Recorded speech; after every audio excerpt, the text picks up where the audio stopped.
Hey guys, Future Crazy Postman here. I've already recorded the episode. I just wanted to jump in real quick here at the beginning and let you know this did not go how I expected. I got pretty heated and I'm still pretty mad, but I just want you to know I do crap on Francis quite a bit in this episode, but it's really not just Francis. They're just the one that's here with the logo on the machine that I see right now, so I'm kind of mad. But really, this is all DC fast charging companies, not just Francis. It's a large percentage of all of them. So I just wanted to say that here at the beginning before I just completely start seeing red a little later on. So enjoy the show. Hey guys, Crazy Postman here. Well, the last time I visited the fast charger in Fredrick, Oklahoma, that was in January of 2023, so it's been more than a year, and we found out that it would not charge my Ioniq 5. It appears that it's running, and the timer's going. It says it's charging, but I don't think I'm getting any juice. I'm just getting billed. So I messaged the company and they said they were aware of this, that they were working with the manufacturer for a firmware update. So now we fast forward to April of 2024. Do y'all think this fast charger is going to charge my car? We're about to find out. I honestly don't know. I haven't been back to this place since then. I don't have very high hope. Now I know I'm going to be poo-pooing on Francis a little bit in this episode, but it's not just Francis. Electrify America, EVgo, all DC fast charging companies are guilty to some degree with this. And what is happening is they want to get these things in the ground and collect that federal money, and then they kind of just forget about them and keep installing new stations and new locations instead of maintaining old stations to the level they should. And that's a problem across the whole industry. It's not just Francis, but I have to call it like it is. This looks terrible for Francis. This station has been this way for over a year. Maybe I'll eat my words and it'll work, but I doubt it.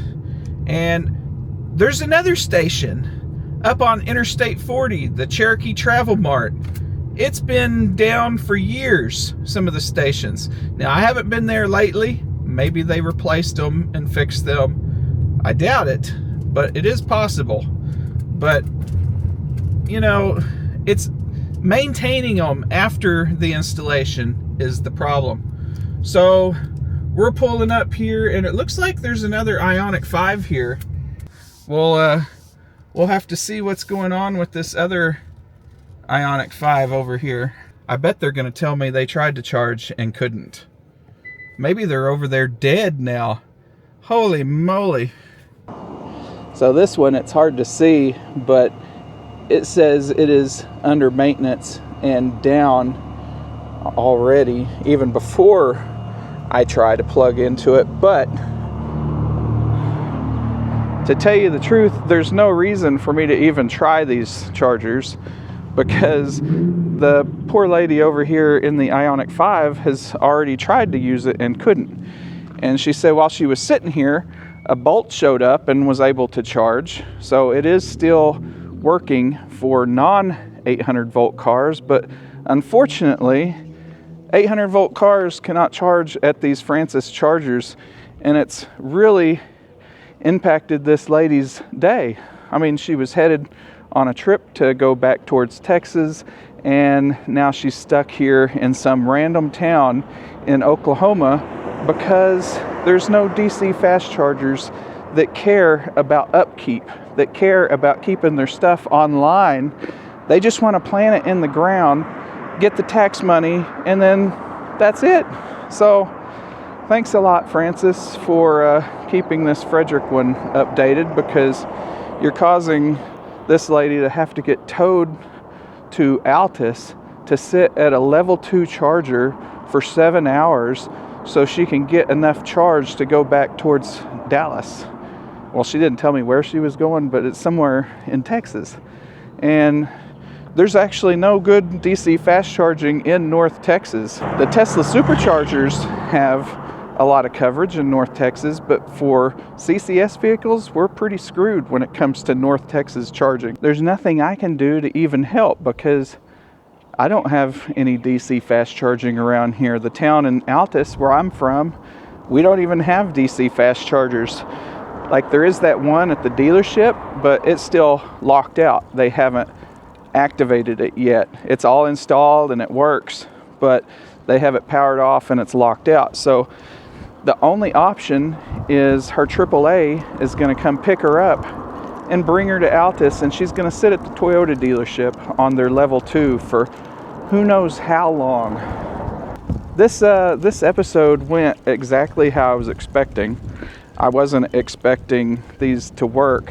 It is very unfortunate that there is a lady here that is stuck because of these Francis chargers. And like I was saying earlier in the opening, it's not just these. There's Francis chargers all over the state. If you look at the Oklahoma map, it looks like we got DC fast chargers all over the state. And we do, but do they work? Editor Crazy Postman here. I just wanted to bring up a map of Oklahoma so you can see there is tons of coverage in Oklahoma, but do they all work? I only have a limited knowledge of western Oklahoma here: Lawton, Fredrick, Hobart, Elk City, Cherokee Travel Mart. Funny enough, I clicked on Cherokee Travel Mart and it shows all of them operating. Maybe I need to take a trip up there and do an audit on that station and see if all of them are operating, because they have 4 BTC high-powered units, and you can see them here, 200 kilowatts. I have never seen all 4 of those working at once. Usually this whole site is in just disrepair. Oh no, it's not going to give me full speed. So the reason why I pulled up to this one is because I already know none of the others work. They've had this same thing taped to their screen for at least 8 months, maybe a year.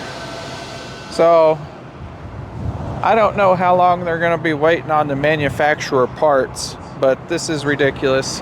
You can see the tape is even worn off on this one. It's been there so long. This one here had the old tape and it wore off, and then they taped the new tape on. But this is one of the unique things about this site. It is a nice pull-through site. You can pull through in both directions, but none of the fast chargers work. So they all show online, so maybe they are, maybe they aren't. I can't say either way. Maybe we'll take a run up there next week and check it out. Zooming back out, you can see here that we got Fredrick, which is where we're at, and both of these are showing online, so you know that's wrong right off the bat because one of them was down. So Francis is already lying about their uptime here. I don't know if that's for a NEVI funding or what, because all those Cherokee Travel Marts, I can't prove they're not online right now, but I'm going to go up there and check. And this Tillman County Courthouse, you know it's not true because one of them showed maintenance on the screen and the other one was operational for at least non-800 volt vehicles. And zooming back out here, you can see there's also up here in Hobart, there is this station. It's a power electronics station. They both show online too. Now this site has problems with 800 volt vehicles as well. You have a surge that happens, and this has been going on for several months, and Francis hasn't done anything about the surge off these power electronics stations in Hobart. Moving up to Elk City, this is another big whopper from Francis because you got these stations here off Interstate 40, and they all show 200 kilowatts, but that's a load of crap because they are site limited to 50 kilowatt stations. Now these have always showed 200 kilowatts on the screen. They've never told the truth saying they're only 50 kilowatt stations. They may be capable of 200 kilowatts, but they're turned down to 50 kilowatts, and none of the credit card readers work. So you can pull this up here, and it doesn't say anything about being limited to 50 kilowatts. And on a 400 volt car, 50 kilowatts is usually only 40 kilowatts because they're amperage limited, not kilowatt limited. I'm sorry if this is coming off a little harsh. I'm still a little bit angry from what happened earlier. Hopefully Francis will get on the ball and start maintaining their present network a little bit better before they worry about getting new stations in the ground in other states. They've been spreading out to New Mexico and Missouri and putting all these new stations in when their original network here in Oklahoma is just falling apart. Are they capable of even putting out full power? Maybe some of them work, but they're degraded. We really need a more reliable way to know if stations are going to work. And 800 volt cars exist, okay? They need to be able to charge 800 volt cars and 400 volt cars. I mean, that's a pretty simple thing to request. I mean, these chargers are here. People are using them with 800 volt cars, and they're getting trapped here. That's just unacceptable, and it needs to change. All right, so I pulled up in front of the station that says it's online. I have zero hope of it working, but we're gonna try anyway since we're here. I got my RFID card out. Let's go ahead and open the charge port here.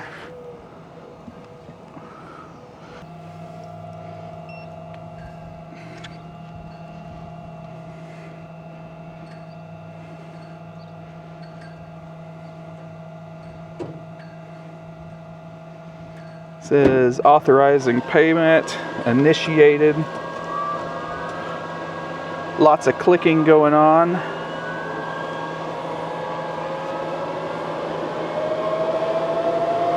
And it looks like it charges, like the screen comes on, says it's charging, but it doesn't deliver any power. So it's doing the same thing it was doing over a year ago. Nothing has changed. I don't know how well y'all can see the screen through the sun, but it shows 0 kilowatt. But it sounds like it's running. It's pretending to run. I have the car scanner app in my car. I'm gonna go plug it into the OBD port and see what the car says while it's trying to charge. Because the station reports nothing, 0 power. But let's go see if we can see why the car says it's not charging. So looking at this screen, it is very confusing what the car and what the station is requesting and asking for. So at the top it says EVSE main power 255 kilowatts, but we know we're at a 50 kW station, so that doesn't make any sense. The EVSE output voltage is at 94 volts, 95 volts. That's strange. And it's at 1.4 amps. What is this even giving me? Is that where that 400 watts is coming from? So you can see here on the screen we've been trying for 15 minutes to get charge, and the screen still says it has delivered 0.0 kilowatt hours. So I'm not exactly sure where that 500 watts that my car scanner app reports is coming from, but it's not reflected here on the screen anywhere. So we're going to go ahead and just hit the stop button, and that's going to be that. So that's going to be it from Fredrick, Oklahoma. It's just as we expected. It still sucks over here. The Francis chargers still don't work at all. Don't come to Fredrick, Oklahoma if you're needing to get anywhere, because it will end up costing you a AAA tow. Thanks for watching. I will see y'all in the next one. This is crazy unfortunate. I feel really bad for this girl. She seems like a nice lady, and she even showed up here with 10% to spare. So it's not like she showed up at 1%, but there's just nowhere to go around here, even with 10%. Lawton, The nearest DC fast charger from right here, I don't know how many miles it is. I'll put it here on the bottom of the screen, but it's well out of range of 10% charge. I hate it. It's just so sad for EV owners. They want to get an EV and enjoy the experience, and they just have to put up with our crap infrastructure. It's so sad. And it's not like, you know, if it was like a temporary thing, like this station just went out today, yeah, that happens, okay? Stuff like that happens. But this station has been down for over a year for 800 volt vehicles. Francis has known about this, and they do not fix it. It doesn't comprehend in my head. People need this. Let's put this in gas car terms. Can you imagine if there was only one gas station for a 60 square mile area, and the unleaded pumps quit working, and they're like, oh, we have diesel. We're not going to worry about it. You can still get a diesel car and fill up here. What the heck? What about all the unleaded cars? They need to get gas too. This just doesn't make any sense. I hope regulators see this video. There has to be some kind of punishment or repercussion to these companies that use federal dollars and don't have working stations.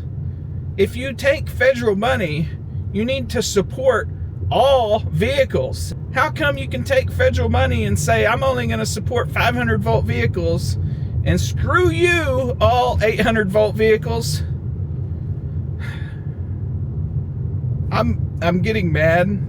I didn't mean to turn this into a rant, and it really wasn't gonna be a rant, but seeing that lady there stuck at the charger has just kind of pissed me off, and now it's a rant. So now I'm pissed off at Francis. I was gonna try not to crap on Francis so much, because it really is everybody, but now I'm pissed off. So Francis, you need to get your act together and fix these first generation chargers that you put out across Oklahoma and make sure they're working. Maybe replace the old chargers instead of just putting in new chargers, because we need the old ones to work too. I mean, we need the new ones, don't get me wrong, but we need the old ones also, and they're wearing out, they're crapping out.